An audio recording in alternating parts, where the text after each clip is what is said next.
Dear students, आज हम corporate accounting निगमित लेखांकन के विषय इंटरनल रिकंस्ट्रक्शन आंतरिक पुनर्निर्माण के विषय में पढ़ेंगे। Learning outcomes, concept of internal reconstruction, आंतरिक पुनर्निर्माण की अवधारणा, ऑब्जेक्टिव्स ऑफ इंटरनल रिकंस्ट्रक्शन, आंतरिक पुनर्निर्माण के उद्देश्य, मेथड्स ऑफ इंटरनल रिकंस्ट्रक्शन, आंतरिक पुनर्निर्माण की विधियाँ। तो इस वीडियो में आप इन तीनों के बारे में पढ़ेंगे। इंटरनल रिकंस्ट्रक्शन की थ्योरी, उसका अर्थ क्या है, उद्देश्य और विधियाँ। इंटरनल रिकंस्ट्रक्शन दो शब्दों से मिलकर बना है, इंटरनल और रिकंस्ट्रक्शन। रिकंस्ट्रक्शन जैसा हम सभी जानते हैं पुनर्गठन या पुनर्निर्माण कहा जाता है। रिकंस्ट्रक्शन दो प्रकार का हो सकता है, इंटरनल रिकंस्ट्रक्शन और एक्सटर्नल रिकंस्ट्रक्शन। एक्सटर्नल रिकंस्ट्रक्शन में किसी भी कंपनी का बाह्य रूप परिवर्तित हो जाता है, या वो कंपनी कोई नई कंपनी बन जाती है, किसी पुरानी कंपनी का समापन हो जाता है और उसके समापन के बाद एक नई कंपनी का निर्माण उसी व्यवसाय को क्रय करने के बाद हो जाता है। तो बाह्य पुनर्निर्माण में कंपनी का बाह्य स्वरूप परिवर्तित हो जाता है। आंतरिक पुनर्निर्माण उससे बिल्कुल अलग है। आंतरिक पुनर्निर्माण में किसी भी कंपनी का ना तो समापन होता है और ना ही किसी भी कंपनी का उदय होता है। ऐसी कंपनी में आंतरिक पुनर्निर्माण के अंतर्गत कंपनी की जो पूंजी है उस पूंजी के स्ट्रक्चर में परिवर्तन होता है। Internal reconstruction is basically a method of reorganization of the company internally without liquidating the existing company and forming a new company to take over the existing business. इसमें बेसिकली चेंज होता है capital structure में। Capital structure में change दो तरीके से हो सकता है, बाय अल्टरेशन और रिडक्शन ऑफ शेयर कैपिटल। तो आंतरिक पुनर्निर्माण कंपनी के आंतरिक पुनर्गठन की एक विधि है, जिसमें वर्तमान कंपनी को समाप्त किए बिना और वर्तमान व्यवसाय को लेने के लिए एक नई कंपनी का उदय उसे बनाए बिना कंपनी की पूंजी संरचना में आंतरिक परिवर्तन किए जाते हैं।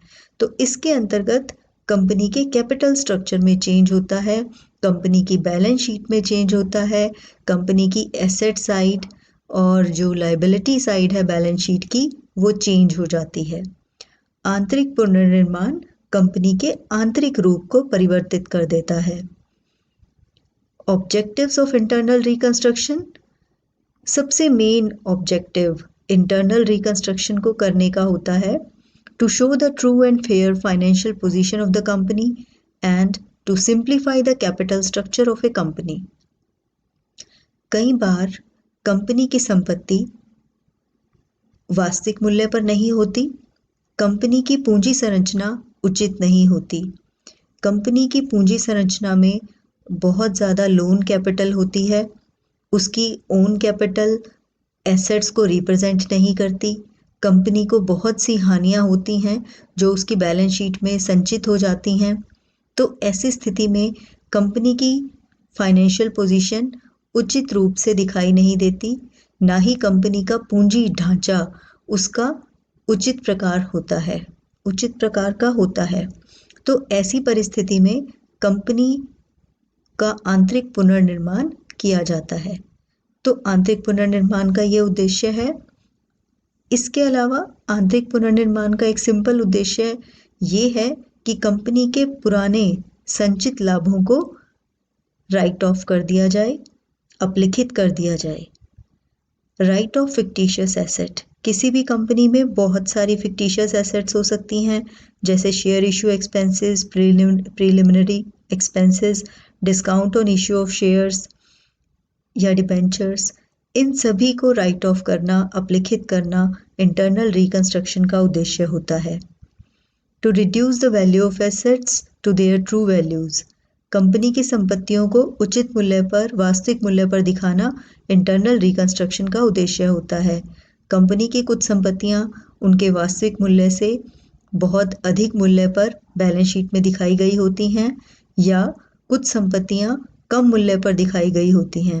जैसे लैंड है, यदि वो 5 लाख रुपीस की ली गई थी बट अब लैंड मार्केट वैल्यू उसका 20 लाख रुपीस हो चुका है, तो उसको भी वास्तविक मूल्य पर दिखाना।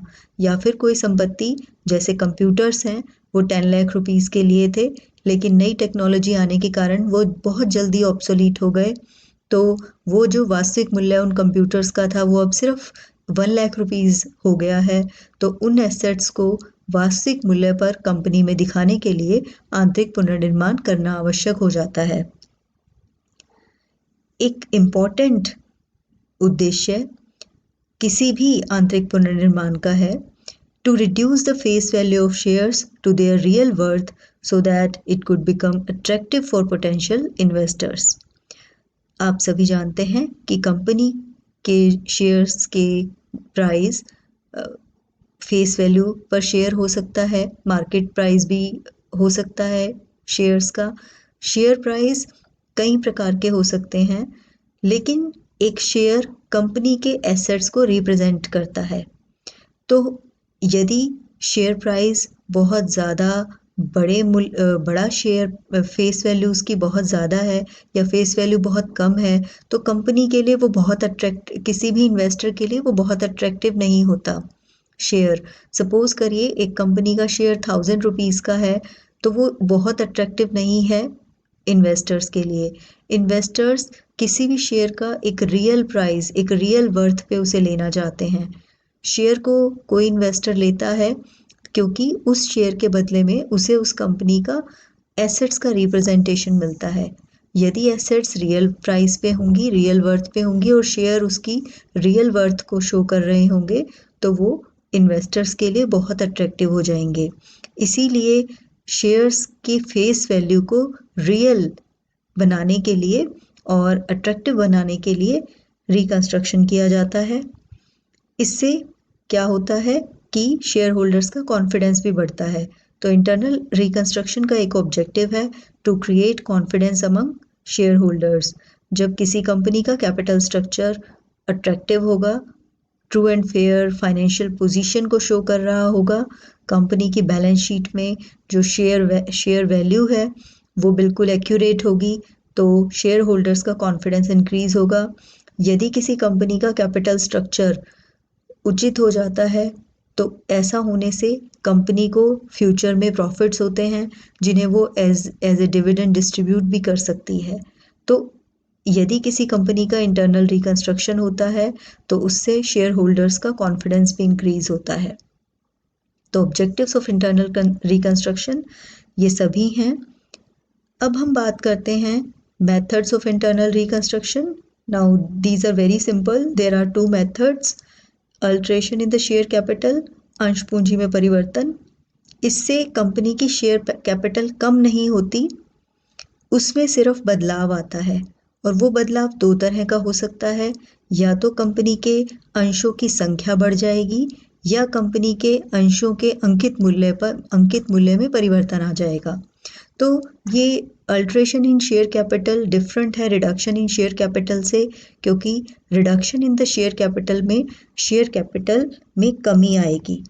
तो अल्ट्रेशन इन शेयर कैपिटल और reduction in share capital companies act 2013 का सेक्शन 61 एंड 64 अल्ट्रेशन पर लागू होगा, और सेक्शन 66 को ध्यान में रखकर reduction in the share capital किया जा सकता है। हम इसका जो पहला मेथड है इंटरनल रिकंस्ट्रक्शन का, उसकी बात करते हैं। सबसे पहले increase in the share capital. Now it is very simple. If you want to change the share capital और alter the share capital, it is very simple. आप शेयर पूंजी, जो अंश पूंजी है, नए अंशों को निर्गमित कर सकते हैं और अंश पूंजी में वृद्धि कर सकते हैं। एक और मेथड होता है cancellation of unissued share. Now it is also very simple. इसमें आप लोगों को क्या एंट्रीज करनी है। आप सभी जानते हैं शेयर कैपिटल कई तरह की होती है, issued capital and unissued capital. Issued capital वो कैपिटल होती है जो शेयर होल्डर्स को इशू की जा चुकी है, जिस पर शेयर को इशू किया जा चुका है। तो वो जो कैपिटल अभी तक इशू नहीं की गई है, यदि उसे कैंसिल कर दिया जाता है तो वो भी अंश पूंजी में परिवर्तन माना जाएगा।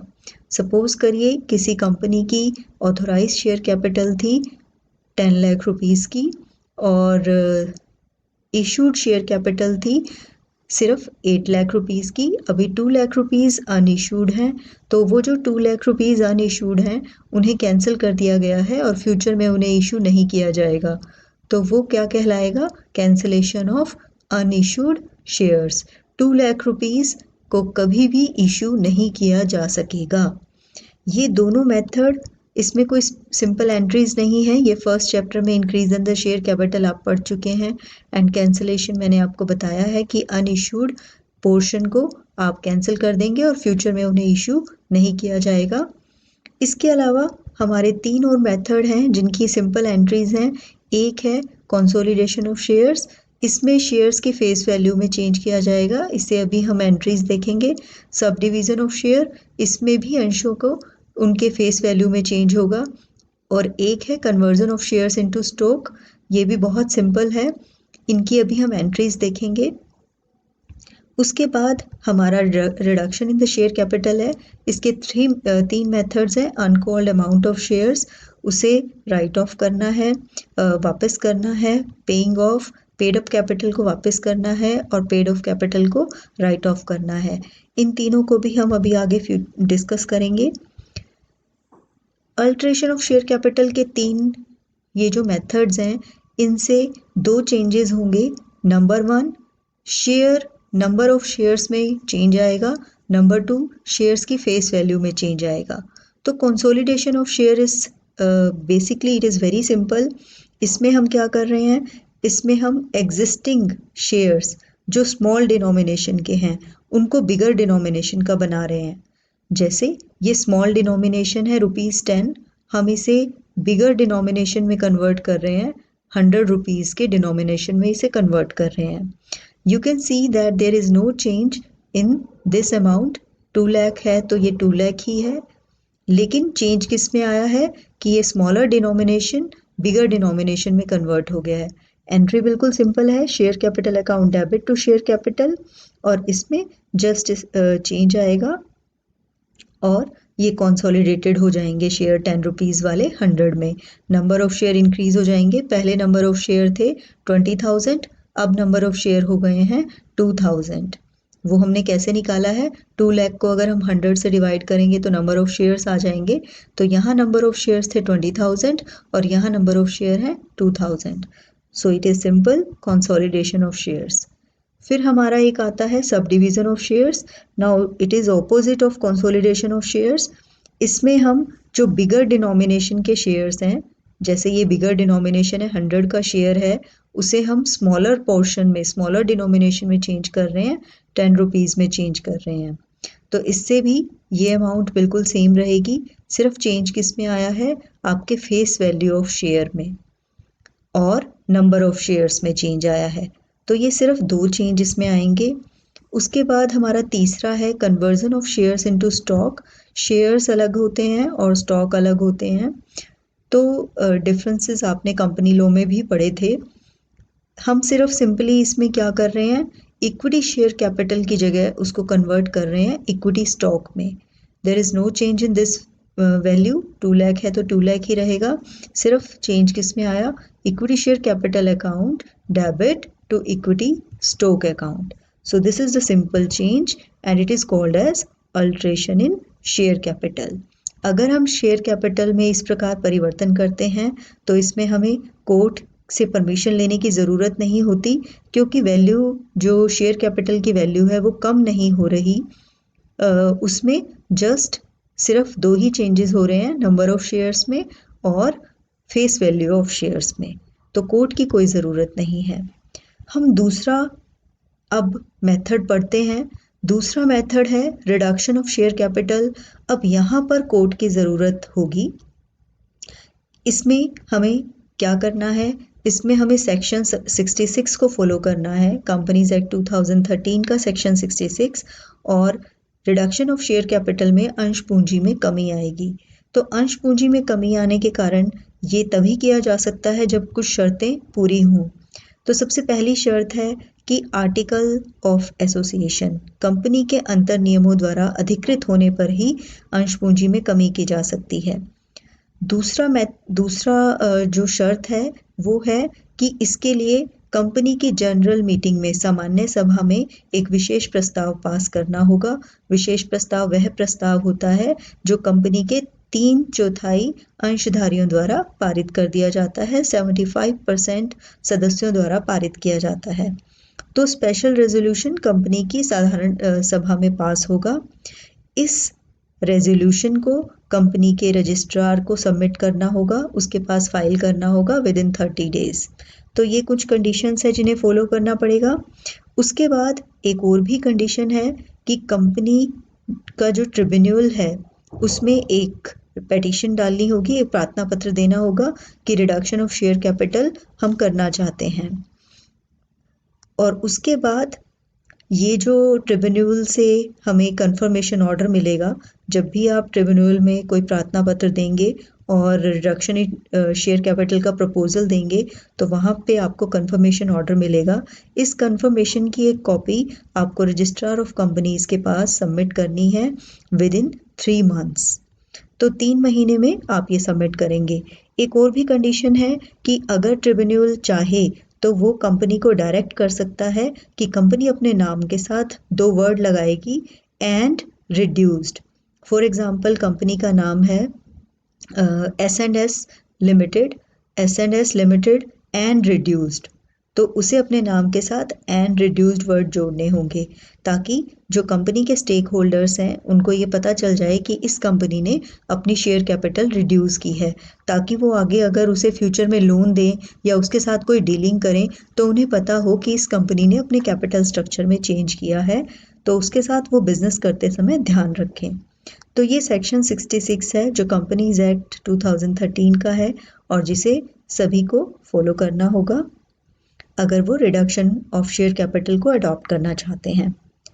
उसके बाद रिडक्शन ऑफ शेयर कैपिटल के 3 मेथड्स हैं। सबसे पहला मेथड है अनकॉल्ड अमाउंट ऑफ शेयर्स। इसमें हम क्या करते हैं, reducing the liability in respect of uncalled amount of shares. अभी तक कुछ शेयर्स ऐसे हैं जिस पर फाइनल कॉल नहीं हुई है। हम सभी जानते हैं कि शेयर्स की वैल्यू कॉल्स में मंगवाई जाती है, जैसे फर्स्ट ऑफ ऑल एप्लीकेशन पर, फिर अलॉटमेंट पर, फिर फर्स्ट कॉल, फिर फाइनल कॉल। ये हो सकता है कंपनी ने अभी तक कोई फाइनल कॉल नहीं की। जैसे यहाँ जो एंट्री है उसमें एक शेयर की वैल्यू है फेस वैल्यू 10 रुपीज़ और अभी तक कंपनी ने उस पर 2 रुपीज़ की कॉल नहीं की। तो कंपनी क्या कर सकती है कि अपना वो जो 2 रुपीज़ की कॉल करने का राइट है वो सरेंडर कर सकती है और कंपनी के शेयर प्राइस को 10 रुपीज़ से कम करके 8 रुपीज़ का बना सकती है। ये सिंपल मेथड है, इसमें कंपनी ने कुछ खास नहीं किया। कंपनी ने सिर्फ 10 रुपीज़ का शेयर 8 रुपीज़ का किया है। फ्यूचर में वो 2 रुपीज़ नहीं मंगा सकेगी, लेकिन इसके लिए भी उसे कंपनी के जो क्रेडिटर्स हैं उनकी कंसेंट लेनी होगी, क्योंकि इससे उन क्रेडिटर्स के शेयर पर इफ़ेक्ट आ सकता है, क्योंकि जब उन्होंने कंपनी को लोन दिया था तो शेयर 10 रुपीज़ का था और उन्हें ये उम्मीद थी कि हो सकता है कंपनी कॉल करे तो कंपनी के पास शेयर कैपिटल ज़्यादा हो जाए। लेकिन अब हमने शेयर को 8 रुपीज़ का कर दिया, फ्यूचर में कोई कॉल नहीं की जाएगी, तो इससे क्रेडिटर्स के राइट्स पर इफ़ेक्ट हो सकता है। तो इसके लिए क्रेडिटर्स के कंसेंट की ज़रूरत है, तभी ये काम हो पाएगा। तो reduction of share capital can be done by reducing the liability in respect of uncalled amount of shares. Second हमारा मेथड है जिससे हम रिडक्शन कर सकते हैं शेयर कैपिटल में, it is paying off any paid up capital. Now it is risky method. इसमें हम कंपनी की जो कैपिटल उसे वसूल हो चुकी है, जो उसके पास है, it is paid up capital of any company, हम उस पेड अप कैपिटल को वापस कर रहे हैं। अब ये बहुत सोच समझ कर किया जाने वाला काम है क्योंकि कंपनी के पास कैपिटल आ चुकी है और अब हम उसे वापस कर रहे हैं। तो एंट्री क्या होगी? Simple, equity share capital account debit to equity share holders. हम इक्विटी शेयर होल्डर्स को 2 लाख रुपीज़ वापस कर रहे हैं। प्रोपोर्शनेटली उनको उनके बैंक अकाउंट में ये पैसे भेजे जाएंगे। तो 2 लाख रुपीज़ से हम अपनी पेड अप कैपिटल रिड्यूस कर रहे हैं। एंट्री है equity share capital to equity share holders, और दूसरी एंट्री है जब हम बैंक से पेमेंट करेंगे शेयर होल्डर्स को, equity share holders account debit to bank. तो ये इसमें तो हमने जो ये फर्स्ट मेथड है इसमें तो हमने कोई कॉल की ही नहीं थी, तो हमने बस अपना राइट सरेंडर कर दिया कि हम फ्यूचर में कॉल नहीं करेंगे। लेकिन इसमें हम कॉल कर चुके हैं और अमाउंट हमारे पास है, लेकिन अब हम उनको वापस कर रहे हैं। तो रिडक्शन ऑफ शेयर कैपिटल का ये एक क्रूशियल पॉइंट है कि इसमें हम वापस कर रहे हैं शेयर कैपिटल। तीसरा मेथड हमारा है रिडक्शन ऑफ शेयर कैपिटल का, writing of any paid up capital. Now it is a very important point. कई बार कंपनी के पास बहुत सारे लॉसेस इकट्ठे हो जाते हैं, फिक्टिशियस एसेट्स इकट्ठी हो जाती हैं। तो कंपनी की ये भी हो सकता है कि एसेट साइड कंपनी की उसका ट्रू वैल्यू शो ना कर रही हो, एसेट्स हमने बहुत बड़ा ज़्यादा मूल्य पर दिखा रखी हो एसेट साइड में, या कम मूल्य पर दिखा रखी हो। तो हम क्या करते हैं, अपनी उस सारी कैपिटल स्ट्रक्चर को रेक्टिफाई करते हैं, चेंज करते हैं, हम रिकंस्ट्रक्शन करते हैं। बेसिकली इस चैप्टर का नाम भी इंटरनल रिकंस्ट्रक्शन है, तो हम एक रिकंस्ट्रक्शन अकाउंट इसमें ओपन करते हैं।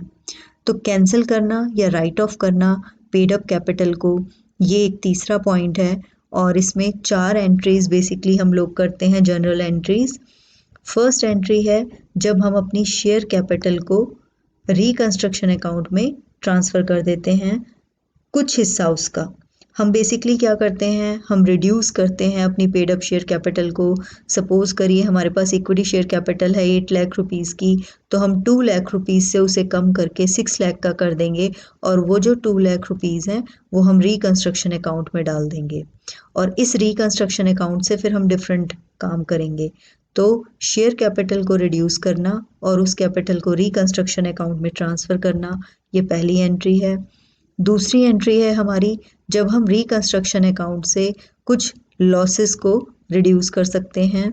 इसमें हम reconstruction account debit to accumulated losses. Accumulated losses कौन से होते हैं? जैसे preliminary expenses, discount on issue, debit balance of profit and loss account. तो इन सभी एक्यूमुलेटेड लॉसेस को हम यहाँ क्रेडिट साइड में लिखेंगे। इसके अलावा एक्सेस पोर्शन ऑफ एसेट, कई बार गुडविल है, पेटेंट्स, ट्रेडमार्क्स, ये ऐसी एसेट्स है जो हमने शो की हुई हैं, उनको भी हमें राइट ऑफ करना है। या कुछ कंप्यूटर्स हैं, उनको भी हम रियल वैल्यू पे शो कर सकते हैं, लैंड है।